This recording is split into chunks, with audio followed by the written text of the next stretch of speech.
Basta.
Hola, buenas tardes.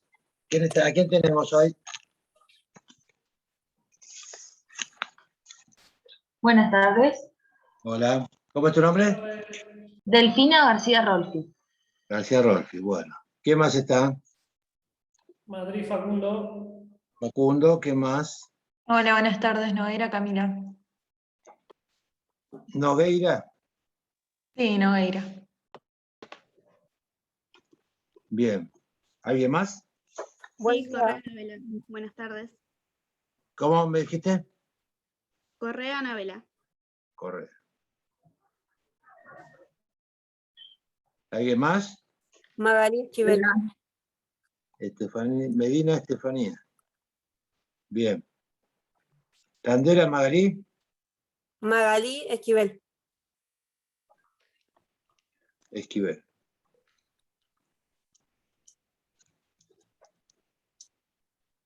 Creo que Bien. usted me anotó con el otro apellido igual, pero es lo mismo. ¿Cuál, Landera? Sí, Ah, está bien. Bueno, no, te voy a poner. El correcto es Landera. es Esquivel Esquivel. Landera. Esquivel Landera. No, te voy a poner completo porque si no, después va a haber problema.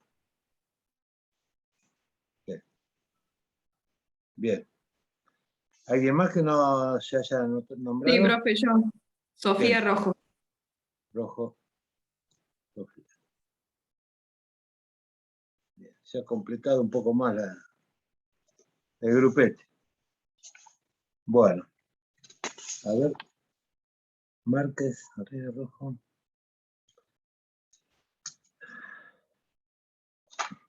Claro, yo tengo en las listas, hoy mandaron las listas oficiales, las listas finales. Y está Márquez, Alzola, Correa, Rojo, Esquivel Landeras, García Rolfi, Nogueira y Reche. Por ejemplo, a Madrid no lo tengo en esta lista, lo tengo en la comisión 2. ¿Puede ser, Madrid?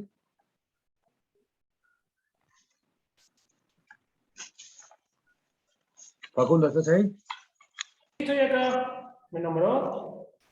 Sí, acá apareces en los listados que mandaron como alumno de la comisión 2. Qué Pero raro porque me llegó el mail de aprobación. para la 3, bueno, capaz que después mandan otro rectificatorio. Si no, después hablo con alguno del centro y Bueno, le digo.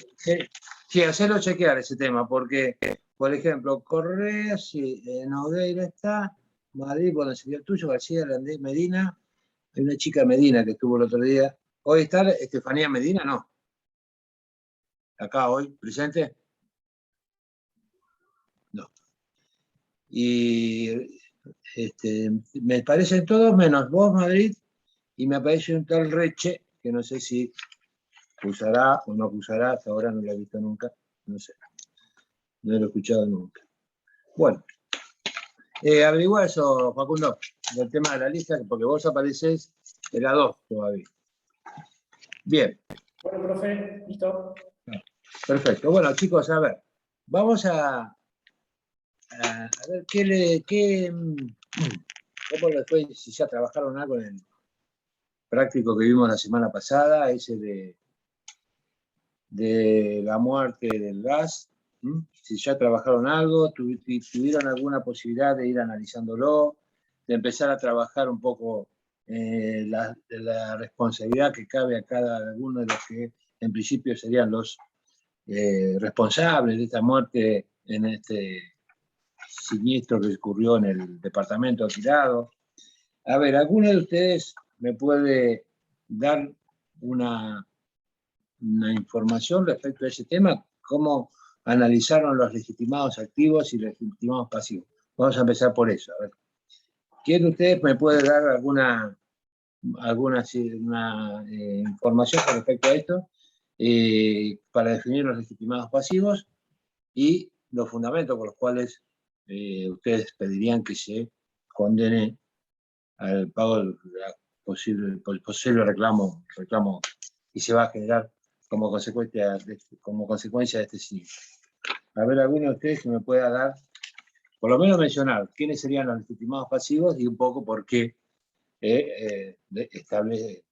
consideran que deben ser demandados. A ver, lo dejo que ustedes, alguno de ustedes me lo pueda responder.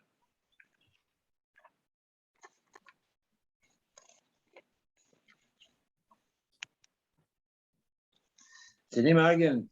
Por lo menos empezamos a hablar. Ustedes me empiezan y después lo vamos armando entre todos un poco. Yo también voy a colaborar. Pero me gustaría saber si alguien de ustedes ya estuvo analizando el caso y de alguna manera pudo haber resuelto esta cuestión de por lo menos establecer la legitimación pasiva de los que considera responsables del siniestro y por qué, o cuál sería el fundamento por el cual considera que deben responder. A ver, que se anime uno y después vemos cómo lo seguimos entre todos. Pero quiero que uno empiece a ver. Para mí, el legitimado pasivo era el dueño de la casa, Jorge Valle, y también estaba pensando en que podía ser como es el consorcio, no se dice, la administración del departamento, ¿sería? Está bien, Porque, bueno, sí, en definitiva ese es el consorcio. Te va a responder, el administrador es el representante del consorcio, así que a quien hay que demandar es al consorcio. porque él paga las expensas extraordinarias para que abona la expensa extraordinaria para que haya ventilación de gas y todo eso locado. ¿Y qué pasó con esos trabajos? No se realizaron. Bien, perfecto. Entonces ahí está el fundamento por el cual yo haría extensivo reclamo al consorcio. Propietario por su condición de tal y no haber realizado las reparaciones. Hay un vicio oculto, ¿no? Nunca lo mostró, nunca ni siquiera informó de la existencia de esas irregularidades. Así que el propietario sería uno de los legitimados pasivos. El consorcio sería otro de los legitimados pasivos, de acuerdo a lo que analizamos recién. A ver, les pregunto, ¿qué le parece la empresa de gas, Camusi, supónganse? ¿Tendría posibilidad de ser alcanzado por el reclamo en cuanto a una cuestión de responsabilidad?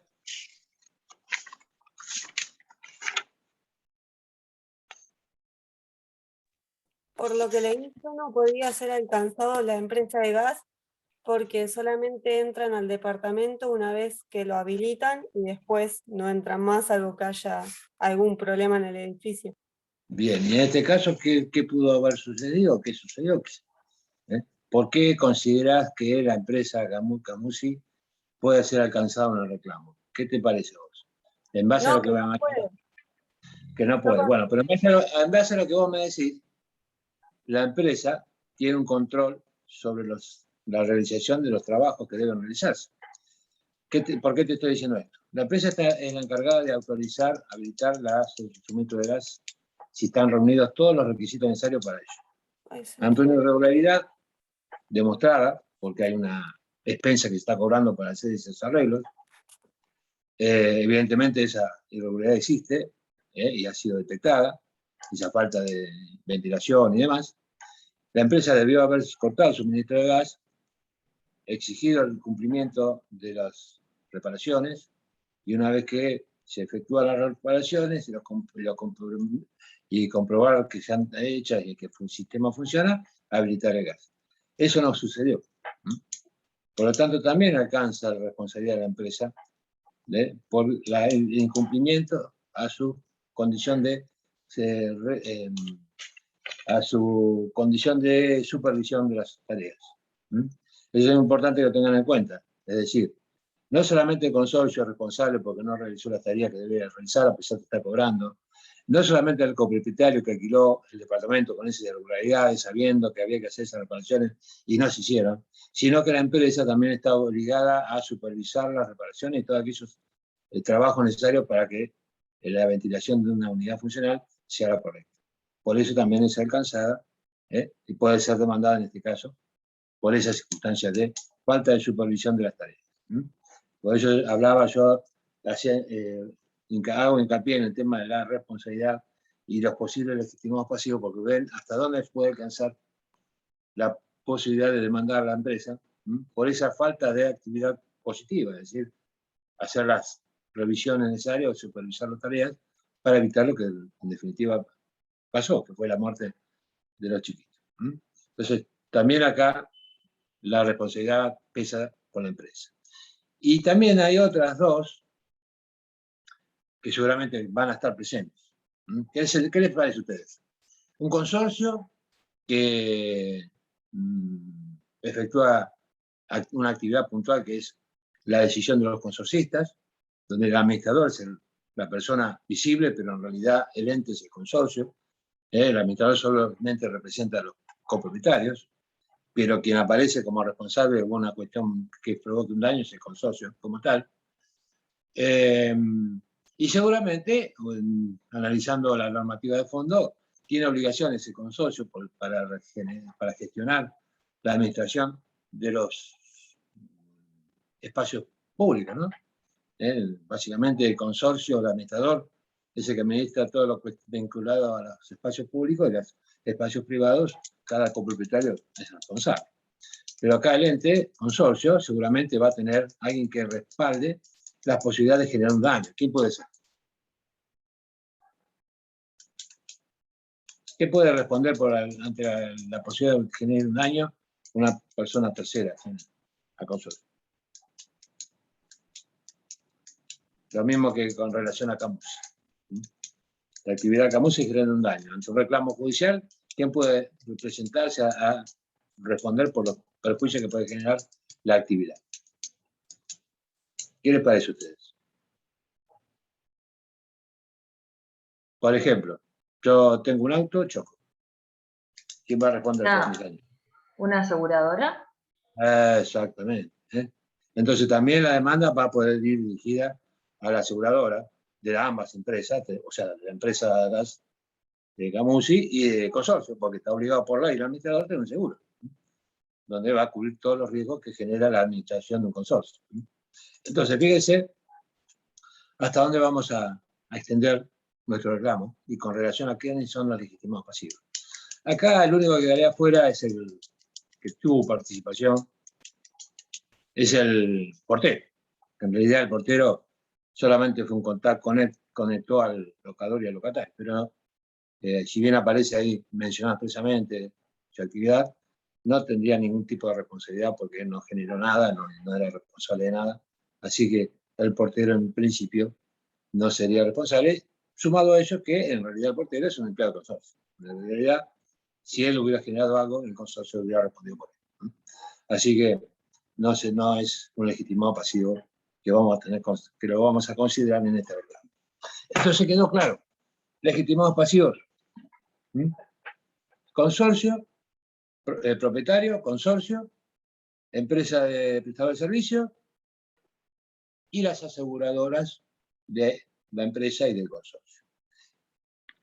Ese sería, en principio, quiénes serían los legitimados pasivos. Legitimado activo, a ver. Magalí, si querés, ahí vos. quiénes harían el reclamo y por qué. O, a ver, Delfina, que te veo muy ansiosa para hablar. ¿Quién demandaría? A ver, de la parte más fácil. El matrimonio. Matrimonio. O sea, el daño concreto lo reciben los padres de los menores. Cada uno después tendrá que establecerse en la demanda sobre qué van a ustedes fundar el daño que cada uno sufrió. En forma individual podemos hacer una diferencia en el tratamiento de la extinción del reclamo, y en forma común también han tenido perjuicios iguales, ¿no? Pero cada uno tenía una actividad distinta, cada uno genera un perjuicio distinto por su situación personal, así que vamos a tener que ir analizando el reclamo, dividiendo los perjuicios que ha sufrido uno u otro en base a su condición personal. No nos olvidemos que el reclamo general va a ser el daño moral, el daño psicológico, eso va a ser el centro del reclamo, y después las cuestiones puntuales, la imposibilidad de seguir trabajando y demás circunstancias que aparecen ahí mencionadas en el relato de los hechos. Entonces, como consecuencia de este hecho dañoso, vamos a analizar la extensión del reclamo y, por supuesto, determinar por qué se están haciendo ese tipo de reclamos. Fundamentos, fíjense, yo había tomado nota de algunos argumentos. El fundamento para todos los responsables es la condición antirreglamentaria de los artefactos instalados. Con relación al locador, que alquila el departamento, por vicios ocultos en la conexión antirreglamentaria de la salida de gases e inexistencia, de ventilación a 4 vientos, y hay ausencia de rejillas excluidoras. Con relación al consorcio, responsable por el incumplimiento de las normas reglamentarias para una ventilación adecuada, es decir, el consorcio tiene que estar controlando que la ventilación de las distintas unidades funcionales funcionen adecuadamente. Y las aseguradoras, bueno, por su condición de tales, se extiende la condena esa. Y con relación a Camusi, incumplimiento de la obligación de supervisión. Esto es lo que yo hacía referencia, porque si debe alcanzar a la empresa, porque está obligada a exigir el cumplimiento de estas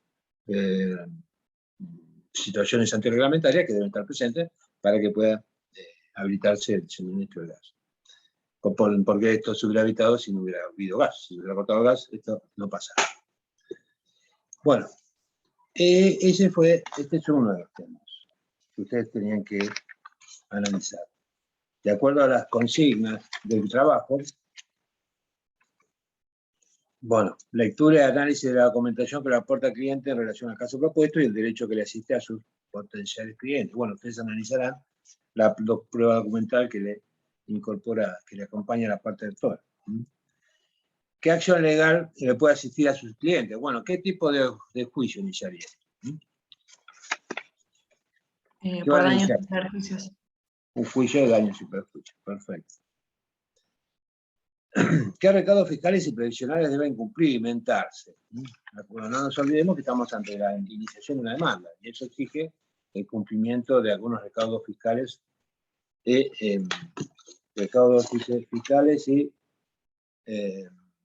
previsionales.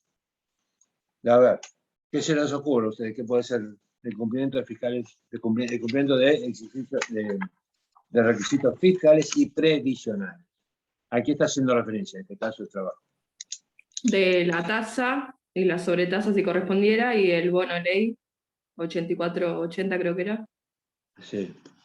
¿Y qué más? El IUS previsional.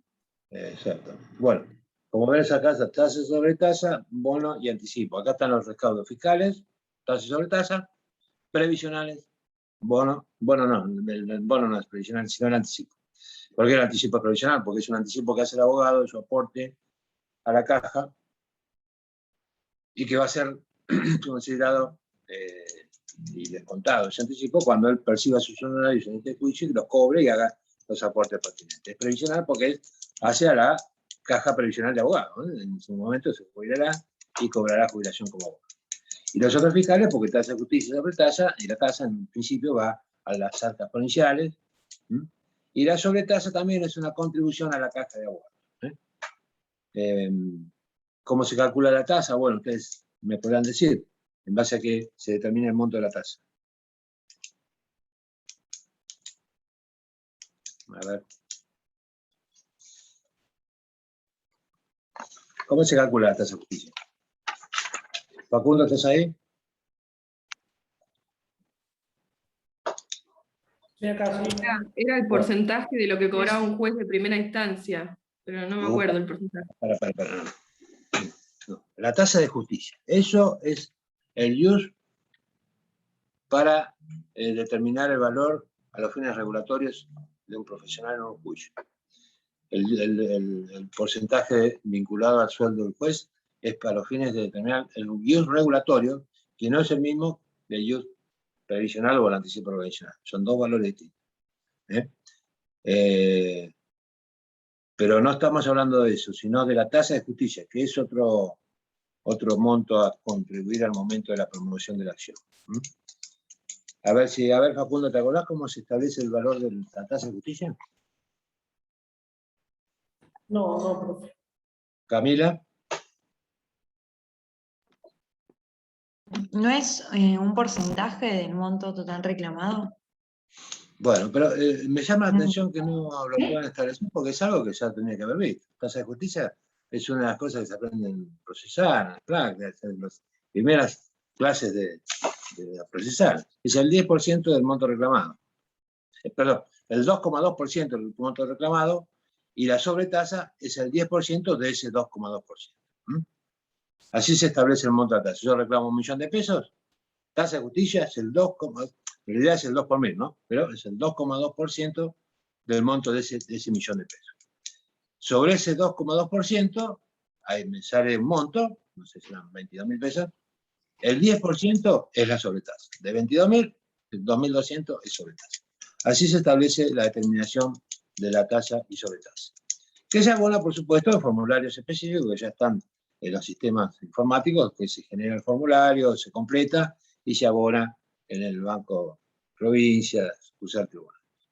También el bono ley y el anticipo es a cargo del abogado, así que eso también genera también la impresión de los bonos y también los abona en el colegio de abogados, en la caja del Banco Provincia, el mismo abogado.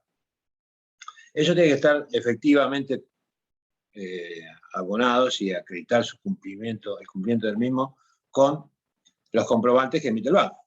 Yo le doy el formulario, el banco me da un ticket de pago y lo se anexa a la boleta y bueno, eso se acompaña al expediente. Con eso se acredita el pago de tasa sobre tasa, el bono lo genera el abogado, que va y lo abona el Banco Provincia y el aporte de los ius previsional también lo abona el abogado en el Banco Provincia, en un formulario específico. Todo eso se genera en los sistemas informáticos, ya sea dentro de la caja de abogados, el colegio de abogados, con toda su información que posee su página, ahí aparece la posibilidad de confeccionar y completar los formularios tendientes a pagar el bono de ius. El bono de ius, tasa y sobretasa, todo junto. Bueno, como decía recién, no confundir el ius previsional con el ius a los fines regulatorios, porque fíjense que a partir de hoy, 1 de 9, el ius anticipo previsional está en 3.092 pesos. Y otro tema, antes de pasar al nuevo trabajo. Cuando estamos hablando de juicios de daños y perjuicios, en principio son como consecuencias de un daño causado por una circunstancia, vamos al artículo, daño o perjuicio causado por delito y cuasi delito de incumplimiento del contrato de transporte. ¿Esto de dónde está leyendo? Ustedes saben que para determinar el tipo de proceso que corresponde imprimir a un reclamo judicial, debemos atenernos a las pautas que nos da el código procesal. El código procesal, en su capítulo 1, título 1, artículo 3, 19 y siguiente, dice, establece un principio general. Todas las contiendas judiciales que no tuvieran señalada una tramitación especial serán ventiladas en el juicio ordinario, salvo que donde este código autoriza al juez a determinar la clase de proceso aplicable. Hay algunas situaciones que el código libera al juez. Ante una cuestión puntual, deja que el juez decida. Ordinario, sumario, sumarísimo. Pero el principio general dice todas las cuestiones se tramitarán por el juicio ordinario. Y el 320 establece cuáles serían las que se tramitan por juicio sumario. Es decir, 319, principio general, todo es ordinario, 320 establece solamente cuáles serían los juicios sumarios. Pero aparece un primer parrafito que dice, según ley 14365, que es la última que modificó el código. Los procesos de conocimiento hasta la suma equivalente a 4.500 ius, exceptuados aquellos de competencia, justicia y paz, que se regirán por la ley respectiva. Es decir, fíjense que todos los juicios hasta la suma de 4.500 ius. ¿Y cómo sabemos cuando llegamos a ese monto de 4.000, el equivalente a 4.500 ius? Y bueno, esto es lo que yo les decía recién. El ius es ese valor que les dije recién, que lo establece la Corte, y que depende del 1% del sueldo del juez de primera instancia, como dice la ley de honorario.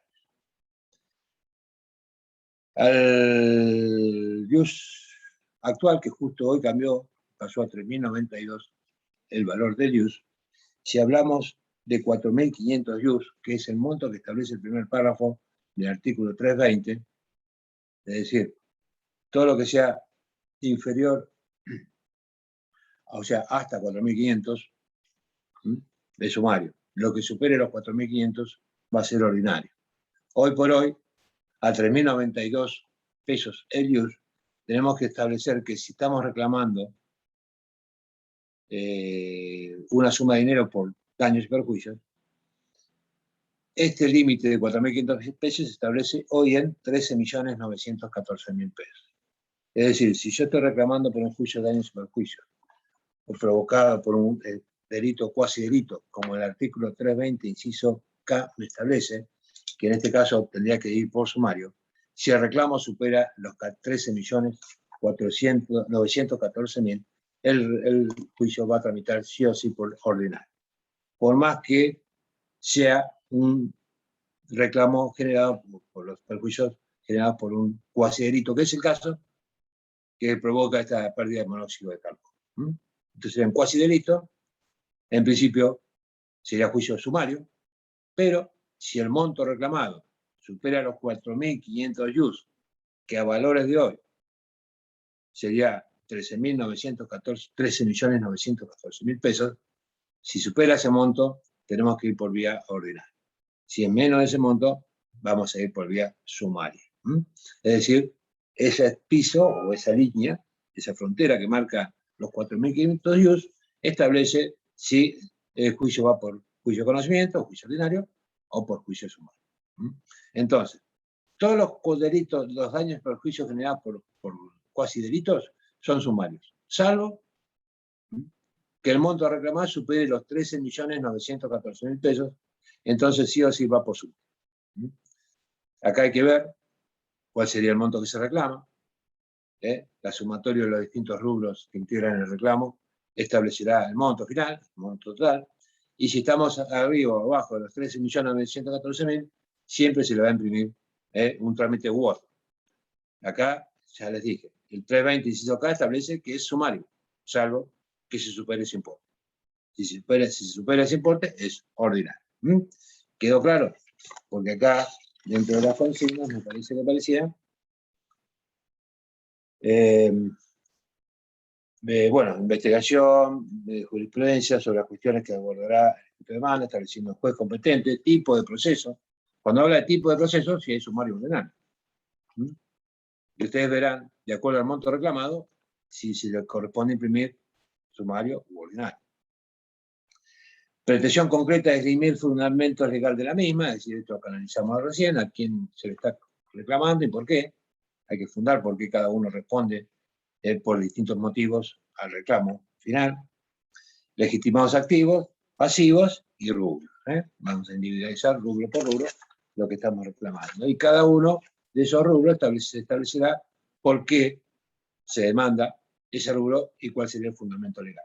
Y realmente, como les dije recién, tienen que analizar la posición de cada legitimado activo, que puede tener diferencias en cuanto a su situación personal, que habilitaría a uno reclamarle un daño distinto a lo que al otro, en algunas cuestiones más puntuales. Podemos generalizar el daño psíquico, el daño moral, el daño psicológico, agruparlo para ambos en forma conjunta, pero puede haber algún rubro que debe analizarse en forma separada, donde ahí se reclamará solamente para esa parte del matrimonio, o para uno de ellos. Eso va a surgir de los elementos que ustedes tienen en el trabajo. Documentación incorporada, acá hay una referencia que ella trabajaba como contadora, daba clases y demás, cosa que no, así que ahí hay una diferencia para realizarlo. Así que ustedes van a tener que ir delimitando un poco los reclamos y establecer por qué, cuáles son los parámetros que van a tener en cuenta para realizar el mismo. Bueno, esto más o menos, si no me quedó nada pendiente, con relación al trabajo de ese pacto. Como el mismo es un poco extenso y un poco complejo, se le dio más tiempo para presentarlo. Normalmente se presentan, como verán, los próximos son de una semana para otra, pero este se le dio 15 días porque las demandas son un poco más complicadas en cuanto al armado de las mismas y demás, que lleva bastante más trabajo. Y aparte tienen que analizar, no nos olvidemos, toda la cuestión vinculada a la prueba. Si estamos en juicio sumario, no se olviden que la prueba se ofrece toda, no solamente la documental, sino todas las demás pruebas. Como les dije el otro día, tengan en cuenta lo que dice el código. El código hace un orden para ofrecer pruebas, cosas así no nos olvidamos de ninguno. Utilicen el código para eso también, es una ayuda de memoria. Y también para que puedan canalizar algunos medios probatorios que ustedes por ahí tienen alguna duda, bueno, el código les sirve para aclarar esas circunstancias. También acá tenemos una prueba, un expediente judicial, la causa penal, donde se introduciría también como prueba. Así que todo eso lo tienen que tener en cuenta para al momento de desarrollar este capítulo. Creo que el monto va a dar para que sea sumario, creo que llega a 13 millones, algo que ustedes consideren que es mucho más. Por lo tanto, ya la prueba la van a tener que ofrecer toda. Creo que, y les aconsejo que lo hagan así para que nosotros podamos ver cómo trabajan la prueba, porque si no, se limita en la prueba documental y queda todo lo demás afuera. Así que, como consejo, confeccionen un escrito para iniciar un juicio sumario, cosa que ustedes ya trabajen toda la prueba, para poder nosotros valorar eso y calificarlo eventualmente. Bueno, cerramos el capítulo de trabajo 2. Ayer estuvieron ya con el doctor Sarrazúa el trabajo 3, que era en principio también una demanda, por lo que yo veo. Sí, a qué acción corresponde entablar y demás. Bueno, ese trabajo está vinculado directamente a Nacho, como le decimos nosotros familiarmente. Así que las dudas las planteamos. Yo quiero saber si, antes de avanzar en el cuarto trabajo práctico de hoy, si quieren que haga hincapié en alguna otra cuestión vinculada al trabajo anterior, si les ha quedado alguna duda, porque ya no volvemos más sobre esto, así que ya lo vemos hoy, y yo ya espero que ustedes me lo manden. Si les queda alguna duda o quieren preguntarme algo sobre el trabajo, a ver si les parece que sea necesario hacer alguna aclaración, y si no, avanzamos. ¿Qué hora es? ¿Les quedó alguna duda?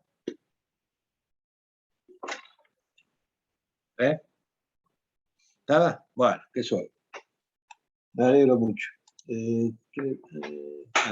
Bueno, vamos con el trabajo práctico número 4. Espero que lean, les pido por favor que lo lean antes de empezar la clase, como para tener idea de lo que yo estoy hablando, lo que ustedes pueden llegar a poder responder en el futuro. Bueno, le va una persona a plantear el siguiente problema. Es propietario y reside en la casa situada en Avellaneda, la vivienda ubicada en el lote Lindero. Su vecino, Carlos, ha iniciado la construcción de una piscina de grandes dimensiones, para lo que contrató la empresa Pileta Social. A pocos días de comenzar los trabajos de excavación, advierte que comenzaron a producirse grietas y rajaduras en la pared medianera que tiene con la vivienda de pozo, presumiblemente debido a la afectación de los cimientos de la misma. Habiendo comunicado esta situación a su vecino y a la empresa contratada sin respuesta favorable, considerando que se encuentra en graves riesgos en la estructura de su inmueble, le solicita que analice la situación e inicie las acciones pertinentes. Bueno, como puntos son: estudia el caso, ¿qué solución judicial encontraría para mí? Bueno, antes de seguir con el punto 3, a ver, quiero que se ubiquen bien en el tema. Acá hay una situación vinculada a la construcción de una piscina que provoca daños. En principio, se presume que esta construcción provoca daños en los cimientos de la casa del vecino, y esto le genera las roturas, grietas y rajaduras en la pared. Bien, esta es la situación de hecho que nos encontramos presentes. Ante esto, luego de haber hecho los reclamos al vecino y a la empresa, no obtuvo ningún tipo de respuesta favorable. El abogado en la parte va y habla con el abogado, con ustedes.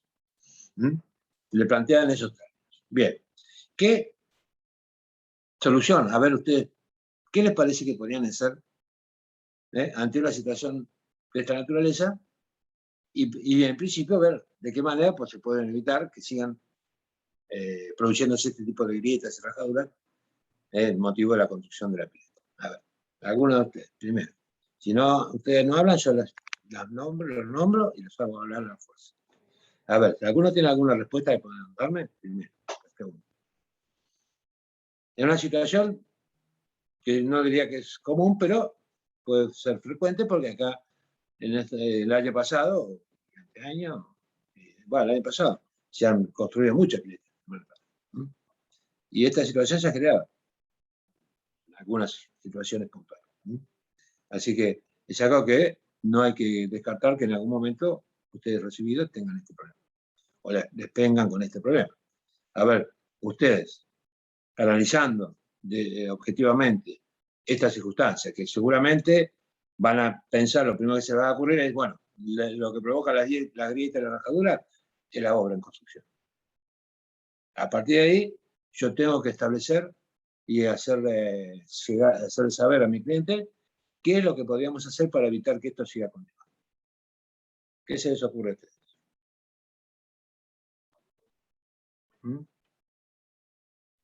Hay un reclamo por daños y perjuicios y alguna medida cautelar para frenar la obra. Bien, claro, porque el tema, no nos olvidemos que es medio cautelar, así que por ahí vamos a tener que empezar a trabajar este ejercicio. Reclamar daños y perjuicios, acá aparece la primera respuesta, y una cautelar para suspender los trabajos, ¿no? Bien, más o menos está por ahí el tema. La cautelar, ¿cuál sería? A ver, ¿cuál propondrían ustedes? Si quieren, tomarse un minuto y se van al código. A partir del 209, 198 aparecen las cautelares, 95. Y después, ¿cuál de todas ustedes consideran que están previstas en el código utilizarían como forma para evitar, en principio, y seguramente así lo van a solicitar o lo van a fundar cuando soliciten la cautelar, evitar que las rajaduras y las grietas se sigan produciendo, y seguramente la única forma de evitar que se sigan produciendo es que se suspenda la ejecución de la obra. Ese sería, en principio, el objeto de la cautelar. Suspender la ejecución de las obras. ¿Cuál sería, entonces, aquella cautelar que ustedes consideren que corresponde solicitar para que el juez disponga esta suspensión de la obra, que es lo que se pretende? ¿Cuál sugerirían ustedes? ¿Qué se les ocurre? Una prohibición de innovar. Bien, con esto que primero tenemos que analizar si procede o no. A ver, ¿cuál es la norma que vos vas a invocar para sostener la petición? El código procesal, ¿cuál sería? Acá el artículo 230. Bien. ¿Y sobre qué inciso? El 2, que existiera el peligro que si se mantuviera o alterara, o sea, la situación de hecho, me produciría un gravamen, o sea, irreparable a mi inmueble. Claro, porque vos, analizando la norma, te dice, la modificación podría influir en la sentencia o convertirá su ejecución en ineficaz o imposible. Es decir, nosotros vamos por un juicio de daño y perjuicio. La obra se sigue, se termina la pileta, se raja toda la casa, y tenemos una sentencia de daño y perjuicio, pero ya la casa no se ve más. Entonces, por eso la norma establece, en la sentencia convirtiera su ejecución en ineficaz o imposible. Porque lo que se pretende evitar es que se rompa la casa y, después de transcurrir todo un proceso judicial, la casa, llegamos a una sentencia condenatoria, pero la casa ya no se llegó, llegó tarde la sentencia. Entonces, la medida cautelar lo que pretende es eso, evitar que se continúen las obras, en esos términos hay que peticionar la medida, para que avancen, y eso evitar que también avancen los daños sobre la casa. Independientemente del perjuicio que ya se generó y de que se podría generar en el tiempo futuro. Ya las roturas están, las grietas están, las rajaduras están, así que allá hay un perjuicio. Pero lo que se pretende es evitar que el perjuicio genere más daño, o que eventualmente los daños sean de tal entidad que ya pongan en una situación de inutilidad de la casa, eventualmente, si son muy grandes o los perjuicios o los daños son muy grandes. Entonces, la medida de no innovar, no nos olvidemos que está medida de innovar y medida de no innovar. Por eso la norma dice, existiera el peligro en que se mantuviera o alterara, o en su caso, mantuviera o alterara, es decir, mantener es no innovar y no mantener es innovar, cambiar. ¿Se entiende la diferencia? Cuando yo quiero que algo se mantenga, no innovar, no hay que innovar, hay que dejarlo como está. Cuando quiero que se cambie, la medida es de innovar, que se modifique. Tiene las dos acepciones de acuerdo a lo que yo pretendo. Si es suspender o si es continuar, o dejarlo como está. Entonces, voy a determinar cuál será la que voy a pedir. Lo que yo pretendo es que no se siga avanzando, por lo tanto, en las situaciones de no innovar, es decir, no modificar la cuestión, suspender. La norma establece algunos otros requisitos. El derecho fuera verosímil. Bueno, acá vamos, como toda medida cautelar, tenemos que trabajar con eso. En general, los requisitos generales de todas las medidas cautelares son verosimilitud, peligro y contracautela. Son los tres requisitos que existen en todas las cautelares en general. Después, en cada una de ellas que nosotros vamos a peticionar concretamente, vamos a analizar también estos tres requisitos y establecer la verosimilitud que yo estoy invocando para que esa cautelar sea otorgada por el juez.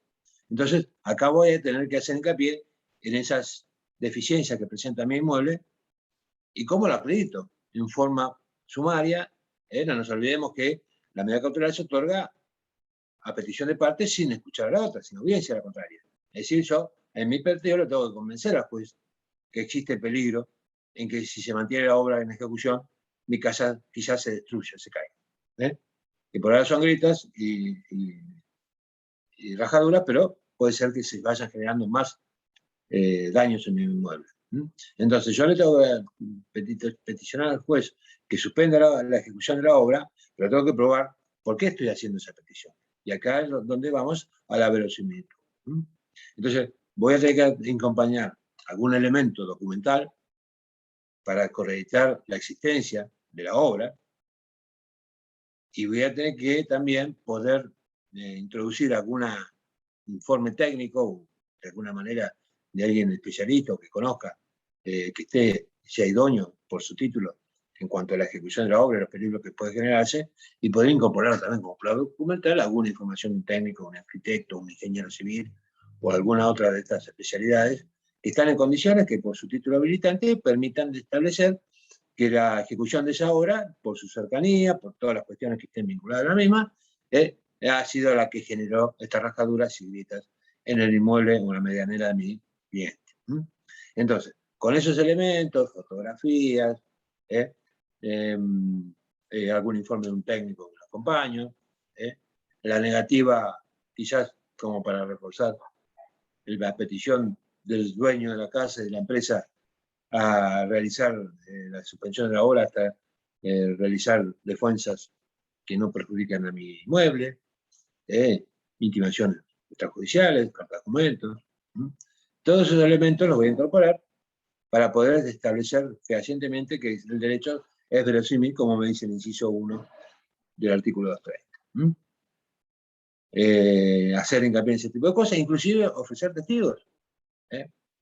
No nos olvidemos que cuando analizamos las cautelares en general, el artículo 197 establece: las informaciones para obtener medidas precautorias podrán ofrecerse firmando los testigos en escrito. Es decir, yo puedo ofrecer testigos, inclusive hacerlos declarar en mi escrito, firmar ellos, y ahora, bueno, con el tema de la virtualidad, pueden ser declararse en forma virtual o por algún tipo de contacto que se genere entre el juzgado y la parte.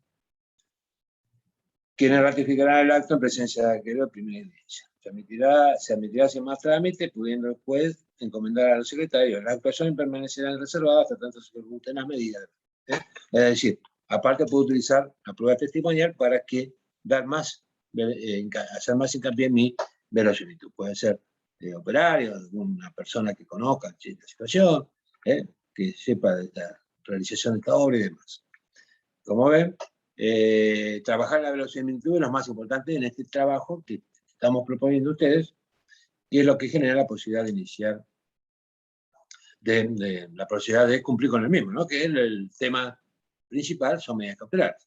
La determinación de la medida y la verosimilitud o el fundamento de la misma son los elementos que nosotros vamos a tener en cuenta para calificar oportunamente este trabajo.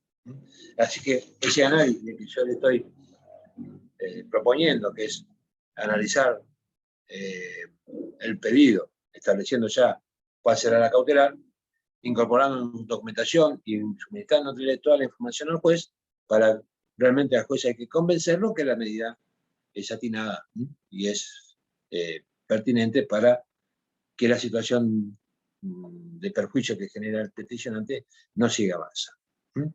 ¿Quedó más o menos claro la extensión o la intención que deben cumplir ustedes en el trabajo? Trabajo de verosimilitud, determinar la medida y la verosimilitud, eso es re importante. Peligro de una demora, por supuesto. El avance, la demora en otorgar la medida va a generar más daño. Es decir, el peligro surge de la misma circunstancia que fundamentan la verosimilitud, ¿no? Hacer hincapié en eso, que la demora en otorgar la medida va realmente a provocar más perjuicios en el inmueble de la parte actora, del peticionario. Bueno, ¿qué solución encuentra para el mismo? El punto 2, bueno, es una medida cautelar. En el punto 3, ¿qué acción corresponde interponer? Bueno, indicar qué acción, hablamos ya de un daño sin perjuicio. Eventualmente, evidentemente, ese será el reclamo de fondo, para establecer después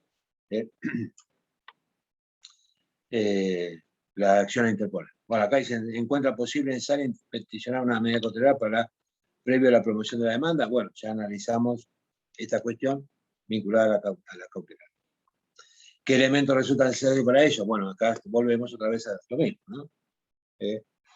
Los elementos pueden ser documentales, que voy a incorporar, inclusive no se limiten a eso, puede haber un informe de un escribano que se constituyó en el lugar, se sacan fotografías y las fotografías certificadas por el escribano también establecen el estado de la obra, los avances, las grietas, el escribano constata que existen grietas, constata la existencia de la obra de la piscina, la construcción de la piscina.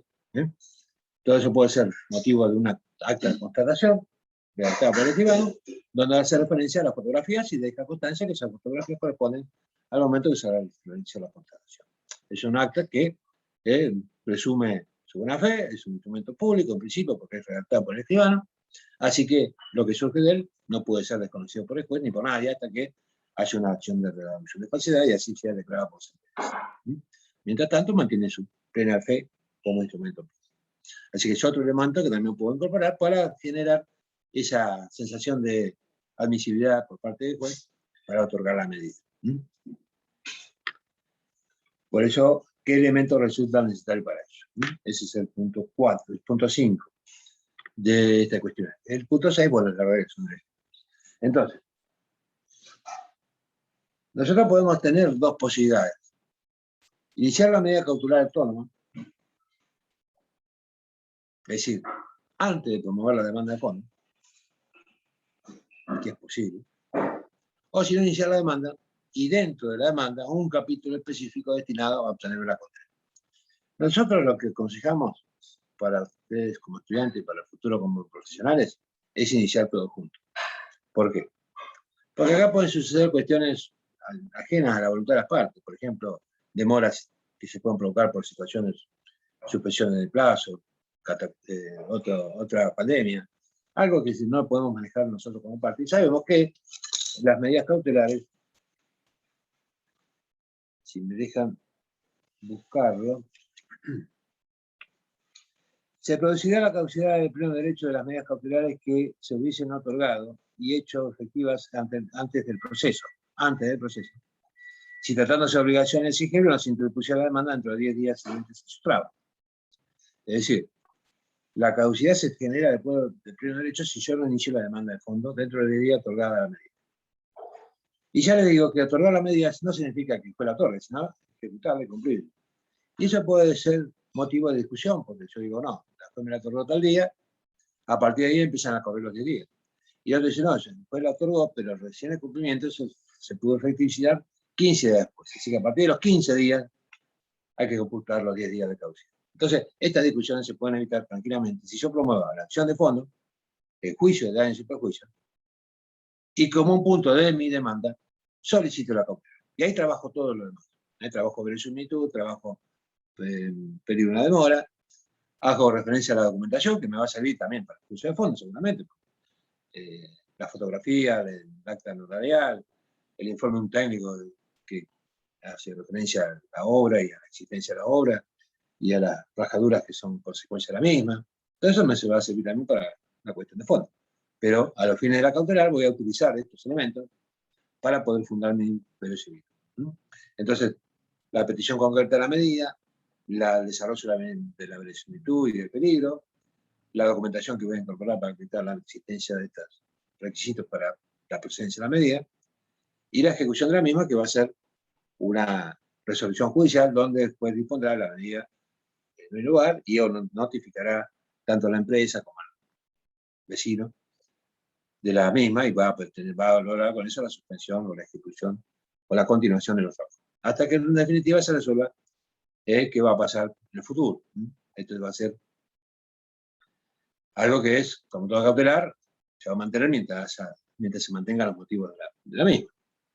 Llegado el caso, la otra parte, y como para agregar una información más para ustedes, no tiene que ver con el trabajo, pero la empresa o el vecino, si acreditan que se han realizado aquellos trabajos necesarios para evitar que se sigan produciendo grietas y rajaduras en la casa lindera, poniendo algunos elementos que sean necesarios para evitar eso, en los cimientos de la casa lindera, podrán solicitar al juez que levante esa cautelar y poder continuar con las obras. Pero eso será una cuestión que será propuesta eventualmente por la empresa y por el dueño en un futuro y poder generar una resolución que les permita continuar con la obra hasta que se termine. Sin perjuicio de los reclamos de fondo que se efectuaron en la demanda, la parte que afectada por una medida puede solicitar algo como para modificar. Ustedes saben que hay un mecanismo previsto por la norma, por el Código Procesal. ¿Cuál sería? Si la empresa constructora y el dueño del predio donde se está haciendo la piscina intentan modificar esa medida cautelar y lograr que se levante esa suspensión. ¿Qué tendrían que introducir en el proceso? A ver, que se acuerdan de cautelares.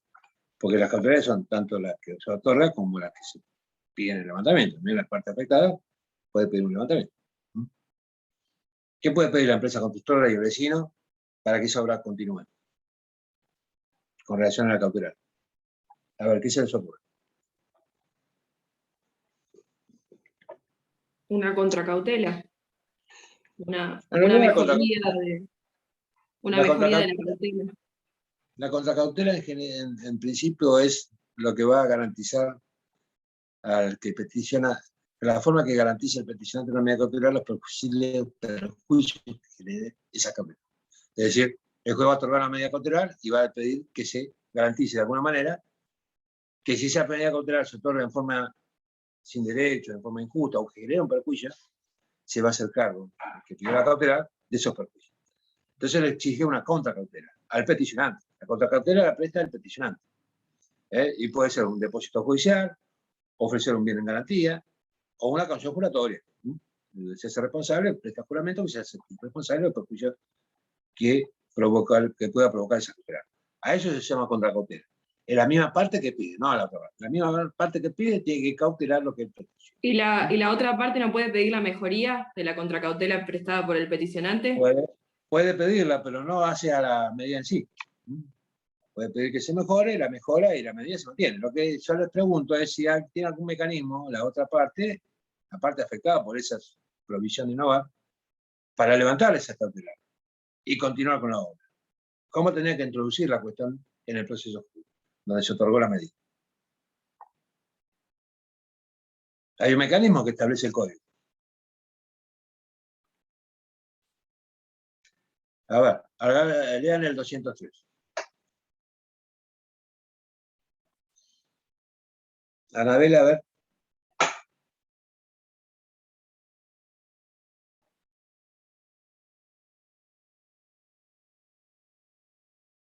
Léeme el 203, Anabela. No escucho bien, perdón. ¿Cuál? No, el 203, a ver. ¿El 206? 203. Ah, 3. Modificación. El acreedor podrá pedir la ampliación, mejora o sustitución de la medida cautelar decretada, justificando que ésta no cumple adecuadamente la función de garantía a que está destinada. Bien, acá el acreedor, cuando el código se refiere al acreedor, es al peticionante de la medida, que puede ser acreedor, puede ser uno que en este caso no es un acreedor, es un vecino lindero que está peticionando una cautelar. Ahora vamos al segundo párrafo, que hace referencia al deudor o al afectado por la medida cautelar. El deudor, ¿sí leo? Sí, sí. El deudor podrá requerir la sustitución de una medida cautelar por otra que le resulte menos perjudicial, siempre que ésta garantice suficientemente el derecho del acreedor. Podrá asimismo pedir la sustitución por otros bienes del mismo valor o la reducción del monto por el cual la medida precautoria ha sido trabada si correspondiere. Bueno, eso habla de un traslado. Bueno, como ven acá el deudor, o sea, el afectado a la medida, acá nos tenemos que traspolar a que no solamente estamos hablando de acreedores y deudores, sino que hay distintos afectados por algún hecho que genere un perjuicio y que desaparece la palabra acreedor. Eventualmente será acreedor si tiene una sentencia favorable que condene al demandado por una suma de dinero, ahí se convertirá en acreedor. Mientras tanto, esta persona tiene derecho a que se suspenda la generación de un perjuicio. Esta persona obtiene la cautelar que será la medida de no. El afectado de la medida, el deudor que aparece en este 303, va a ser el dueño de la casa vecina que está realizando la obra. Y acá le permite la ley solicitar mejorar, ampliar la medida, tiene el acreedor. El deudor tiene la posibilidad de pedir la modificación o la sustitución. Y acá entra una palabra muy importante. Y eventualmente dicen o una medida que resulte menos perjudicial. ¿Qué puede hacer acá el constructor y el vecino? Bueno, pueden solicitarle al juez de alguna forma que se garantice el posible perjuicio que puede generar esta obra, o que ya generó, porque las grietas de las rajaduras se produjeron, pero con la condición de, al realizar aquellas tareas necesarias para que evitar que esas rajaduras y quiebras y grietas se sigan produciendo, y solicitar el levantamiento de ese cautelar. Como le decía recién, este 203 le permite al afectado a la cautelar a generar un planteo destinado al levantamiento también, ya sea utilizando alguna forma que establece la norma, porque la norma es genérica y establece una situación puntual en el territorio de duda, pero no nos olvidemos que, como estamos en medidas cautelares, en general, esa figura aparece dibujada desde otra óptica, ¿no? Acá no estamos hablando ni de acreedor ni de deudor, pero sí estamos hablando de una persona que obtuvo una cautelar y la persona afectada por una cautelar, ¿no? Entonces, la otra parte tendría posibilidad de solicitar ese levantamiento, ofreciendo de alguna manera la realización de aquellos trabajos que generen la seguridad que esas rajaduras y grietas no van a seguir produciéndose.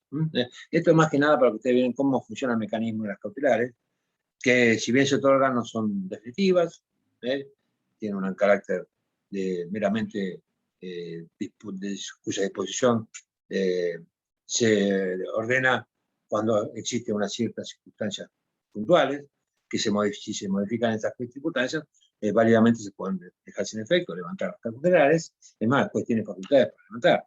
Fíjense, 202. Las medidas cautelares subsistirán mientras duren las circunstancias que las determinaron.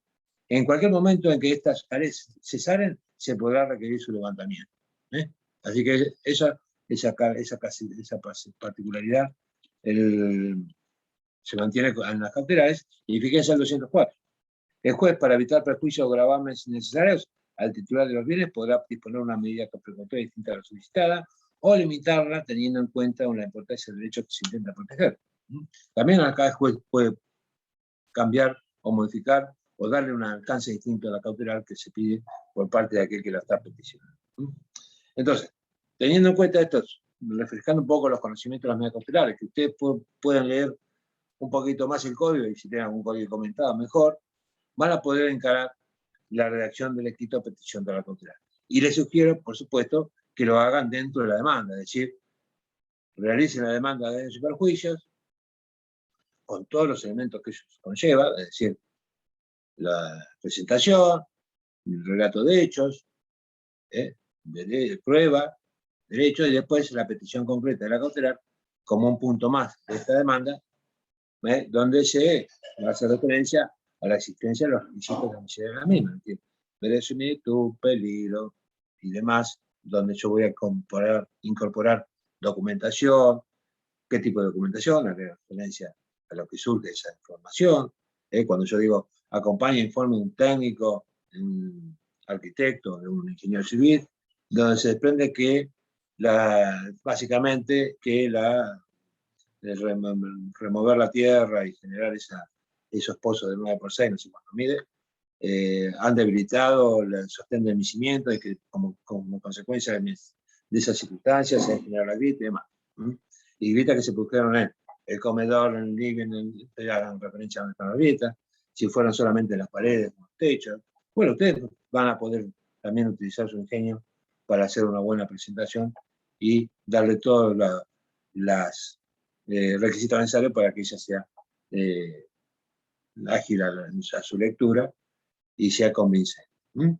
Si digo que hubo una acta de constatación, ahí hay referencia a lo que constató el escribano, que surge tal cosa, que surge tal otra, que en principio que la obra está en ejecución, que corresponde al inmueble lindero, el escribano a referencia me constituye en el domicilio de tal calle a tal altura, que corresponde al señor fundamental, requerir la presencia del dueño, me atendió el dueño fundamental, que exigió documento, no exigió, que le solicité ingresar al predio, me dijo que sí, me dijo que no, bueno, si dijo que sí mejor, entonces el escribano hace un pequeño detalle de lo que él ve con relación a la existencia de esta pileta, la cita cerca o no cerca de la medianera, si aparece evidenciada alguna grieta en la medianera del lado exterior, que coincida con las internas. Bueno, todo eso yo creo que ustedes tienen mucha imaginación, que van a poder elaborar un lindo relato de hechos y hacer referencia o hacer hincapié a la información que voy a introducir como prueba documental y utilizar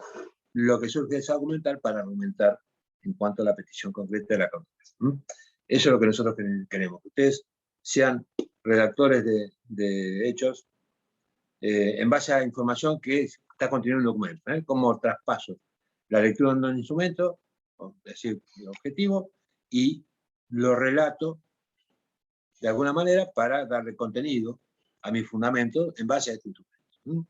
Eso es una tarea, que es un ejercicio que ustedes tienen que hacer, que le va a resultar bueno para el futuro, ¿no? Porque básicamente la actividad del abogado es eso: recibir un relato, analizar información y a eso después convertirlo en una circunstancia puntual de hecho, histórica. No olvidemos que estamos hablando siempre de hechos pasados. Muy pocas veces las demandas están vinculadas a una circunstancia actual, más que nada en este ámbito que estamos nosotros, que es civil y comercial. No estoy hablando de familia, que es otra circunstancia. Pero siempre estamos hablando de situaciones que ya han pasado, que ya son sucedidas, que ha generado la necesidad de intentar acceder a la instancia judicial para resarcir los reclamos que me han generado esas circunstancias pasadas. Entonces siempre estamos analizando algo que ya sucedió. Y en esos términos tenemos que relatarlo. Siempre voy a hacer referencia a las circunstancias que ya sucedieron y cómo vinculo la actividad de una persona que genera un daño en otro, como la vinculo. Todos esos son elementos que voy a tener que saber manejar para hacer un buen relato de mis hechos. Un hecho convincente. Como les decía el otro día, una situación vinculada a una mala redacción puede generar no solamente en que el juez no alcance el contenido del reclamo, y así se va a poder ver reflejado en la sentencia, sino que también le permitiría a la otra parte plantear alguna excepción, de efecto legal o lo que sea, para mejorar o corregir la mala redacción de un párrafo. Y si tenemos términos agresivos y demás, podemos llegar a que la otra parte pida que se testen frases curiosas.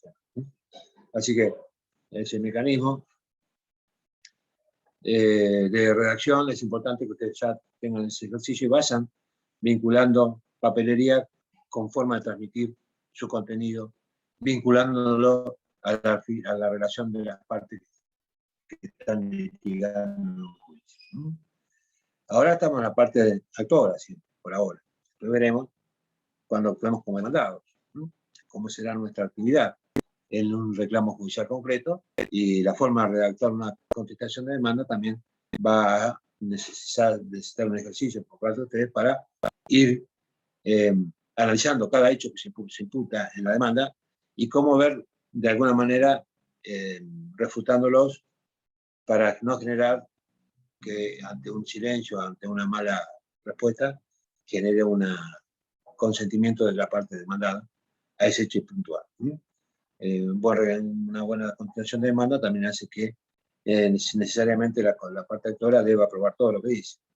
La mala respuesta o un silencio implicaría un consentimiento, con lo cual le facilitaría la tarea a la parte actora. Entonces, también es importante saber contestar la demanda. Bueno, con relación a este trabajo entonces puntual, creo que ya está analizado. Vamos a ver, también sería bueno que ustedes me establezcan los legitimados, activos y pasivos, el juez competente. Eso le quería preguntar, lo del legitimado pasivo, si solamente era el vecino o también correspondía contra la empresa, porque por ejemplo que la empresa hizo algo mal, ¿es el demandado el que tiene que traerlo después a juicio a la empresa o ya directamente pudo demandar a los dos? No. En principio, bueno, esa respuesta me tendría que dar ustedes. Pero de todas maneras, analícenlo desde ese punto de vista, es decir, ¿quién genera el daño? ¿Quién genera el daño concreto?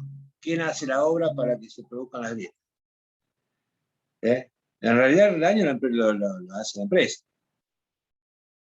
Si yo la demando directamente, no voy a tener ningún tipo de reproche por parte del juez ni de la contraria, porque en realidad el que genera el daño es la empresa. Si yo no la demando y demando solamente al vecino, corre el riesgo que no haya una situación contractual vinculante entre ellos y no sea posible establecer que realmente el vecino no tiene un contrato formal con la empresa y no la podemos vincular contractualmente. Entonces, no podría traer a la empresa a juicio.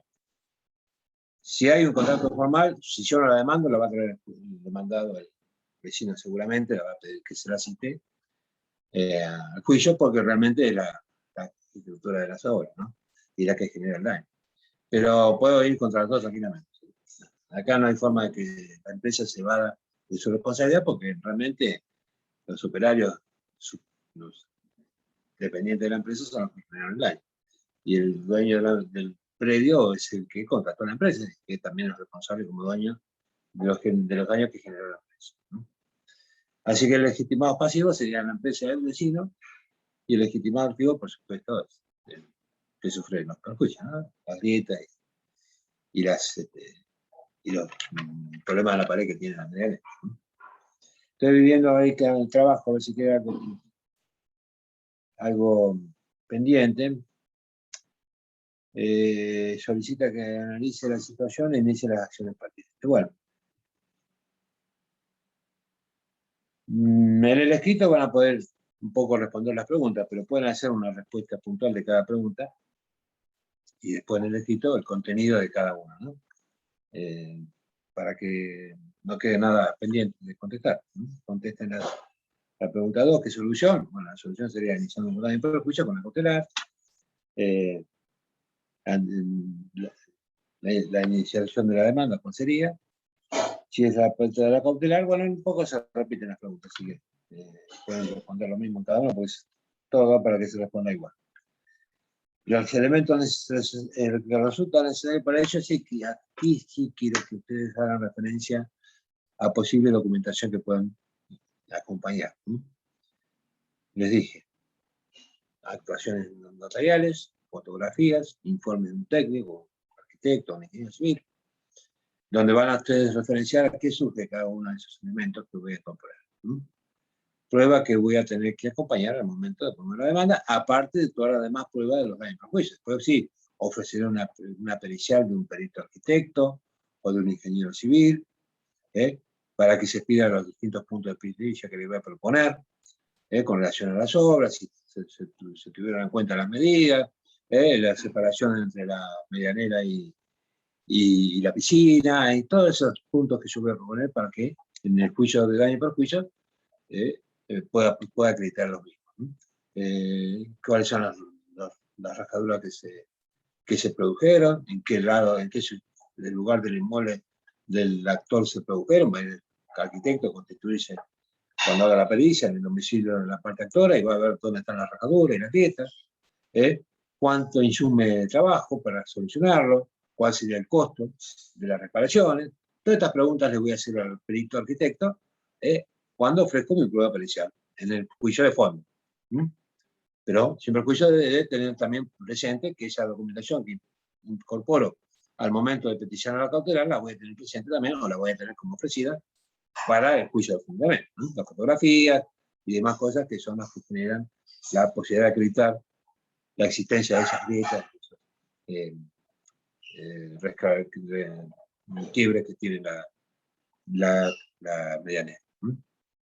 Bueno, ¿hay alguna duda? ¿Algo que me quieran preguntar? ¿Ya los legitimados ya están? ¿Qué otra pregunta pueden generar? No se olviden de fundar en derecho, Eso es fundamental para poder establecer el tipo de medida, también que fundan la petición, tanto la cuestión de formal en base al código procesal, como también la cuestión de fondo. Los daños y perjuicios de donde surge la norma civil y comercial que establece la posibilidad del daño, del reclamo. Eso tiene que estar. Algunos fallos, si ustedes tienen también, la pueden incorporar, hacer cita o transcripción de fallos. Eso también es importante que aparezca en el escrito. Bueno, si no hay más dudas y no hay preguntas, después el miércoles que viene vamos a hacer una pequeña referencia a esto para ver cómo lo resolvieron y demás. Pero bueno, con los elementos que yo le aporté y lo que les pude haber dicho, creo que tiene suficiente como para ir trabajando con el niño. Traten de no esperar el último día porque se van a olvidar de la mitad de la experiencia. Bueno, tienen la posibilidad de recuperar la afirmación. Así que espero que haya sido claro, ¿no? En algunos puntos. Y cualquier duda que se plantea, bueno, lo podemos analizar la semana que viene, ¿no? Bueno, hasta acá llegamos, no quiero abrumarlo más con este trabajo, espero que les vaya bien y nos veremos el miércoles que viene. Gracias, profe. Gracias. Adiós. Chau, hasta el miércoles.